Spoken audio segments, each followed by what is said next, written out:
Salut, je suis Oleg Chomer et c'est le blog à part. La vidéo dure 25 secondes. Cette scène d'une violence rare se déroule sur la dalle Beaugrenelle, le toit aménagé d'un centre commercial dans le 15e arrondissement de Paris.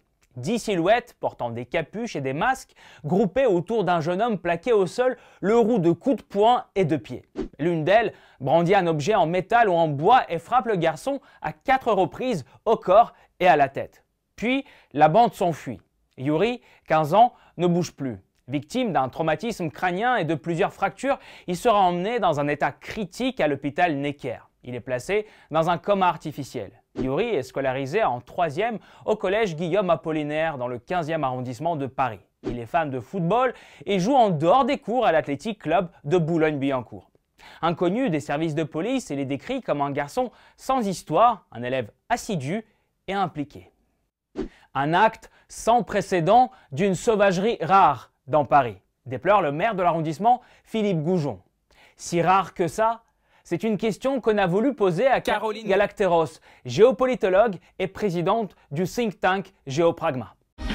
Madame Galacteros, bonjour. Bonjour. Bonjour Oleg. Bonjour. Nous avons vu des images choquantes, une sauvagerie inouïe vraiment, colère, émotion. Mais est-ce que l'incompréhension serait finalement le bon terme pour définir ce qui s'est passé? Est-ce que ça impressionne encore cette sauvagerie et cette barbarie à Paris? Donc oui, ça a choqué. Maintenant, l'incompréhension, je pense que ça n'est pas le bon mot parce qu'on comprend très bien. On comprend très bien ce qui se passe.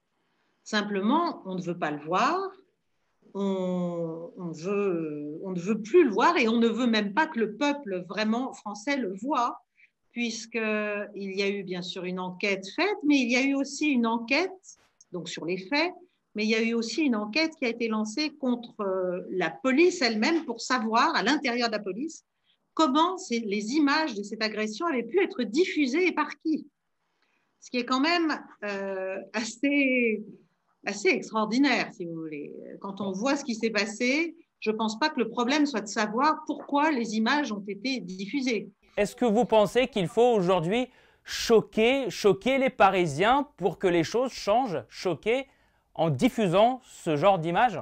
Je pense qu'il y a une sorte d'indignation qui est encore assez diffuse, mais qui évidemment s'appuie sur tout un tas de faits bien réels, qui s'accumulent, qui deviennent de plus en plus inquiétants et qui diffusent cette indignation et cette inquiétude.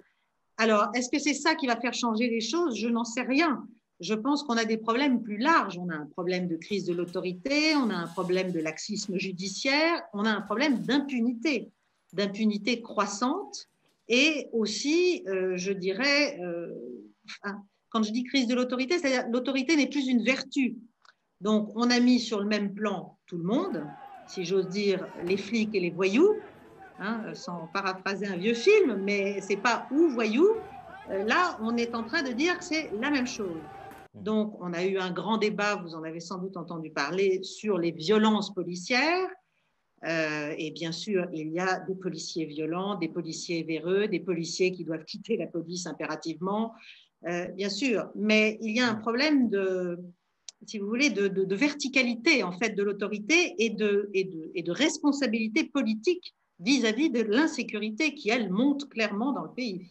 On va en parler justement un peu plus tard de ce grand bobo de la sécurité, mais oui. Je voulais simplement vous dire que moi aussi, j'ai été élève au collège puis au lycée à Paris. Oui. Ces violences, à un degré peut-être différent, étaient oui. aussi souvent notre quotidien, nous, à la sortie des classes. Bon, aujourd'hui, les chiffres disent que les rues deviennent un peu plus sûres, mais les écoles, les rivalités entre les bandes rivales, entre les jeunes, le sentiment de peur à la sortie des lycées, est-ce que vous pensez que c'est un phénomène complètement éradiqué aujourd'hui? Il y a bien sûr dans des écoles, y compris en plein Paris et y compris parfois dans des quartiers dits calmes, très calmes, bien sûr, il y a toujours eu des violences, il y a aussi des affaires de dealers de drogue. En ce moment même, à 2 pas de chez moi, au Trocadéro, il y a une bande d'une dizaine de jeunes qu'on dit des mineurs isolés, n'est-ce pas, qui sèment littéralement la terreur, c'est-à-dire ça va des agressions au vol à la tire, au cambriolage, etc. On sait où ils sont, on les a repérés. La mairie même prévient qu'ils sont là et qu'il faut faire attention, qu'on doit être vigilant. Enfin, ils sont toujours là. Donc, si vous voulez, c'est toute la chaîne, pour moi, c'est toute la chaîne régalienne de l'autorité qui est à revoir. Et peut-être le Beauvau de la sécurité va-t-il y contribuer, on peut l'espérer, mais ça ne va pas, si vous voulez, c'est plus large. Il y a un problème de dilution de la responsabilité. Peut-on ou doit-on donner plus de moyens à la police pour faire son travail aujourd'hui? C'est évident. C'est évident. Il faut non seulement plus de policiers, beaucoup plus, à mon avis, et pas seulement dans les banlieues, il en faut plus.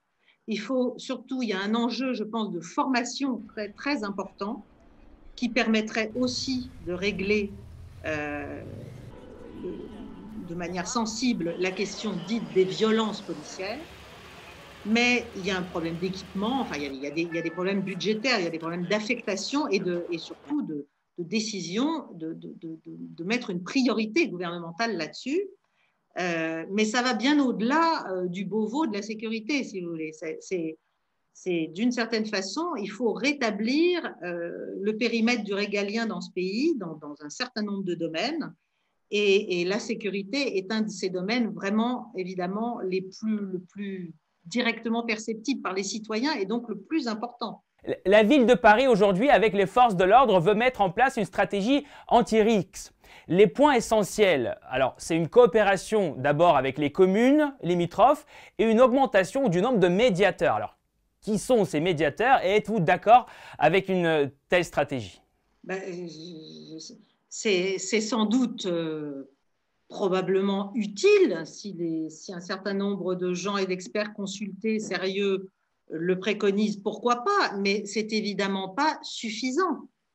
Il faut en fait, il faut arrêter de professer et de laisser se diffuser cette espèce d'équivalence entre l'idée des forces de l'ordre et les citoyens. Il y a une différence. Un policier n'est pas sur le même plan qu'un voyou. Ça n'est pas possible.